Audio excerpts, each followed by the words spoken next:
ఓం గం గణపతయే నమః. శ్రీమాత్రే నమః. లలితా సహస్రనామాలలోని 53వ శ్లోకము సర్వయంత్రాత్మిక అంటే అమ్మ లలితా త్రిపుర సుందరి అన్ని యంత్రములు తన స్వరూపముగా కలది అని అర్థము.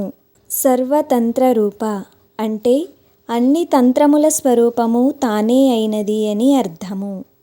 మనోన్మని అంటే మననం చేస్తున్నప్పుడు మనసును దాటి ఉన్న స్థితి అని అర్థము. మాహేశ్వరి అంటే మహేశ్వరుని శక్తి స్వరూపము అని అర్థము. మహాదేవి అంటే మహోన్నతమైన శక్తి అని అర్థము. మహాలక్ష్మి అంటే గొప్ప సౌభాగ్యవతి అని అర్థము. మృడప్రియ అంటే శివునికి ప్రియమైనది అని అర్థము. తర్వాత వీడియోలో ఈ శ్లోకానికి మరింత అర్థాన్ని తెలుసుకుందాము. అంతవరకు శ్రీమాత్రే నమః.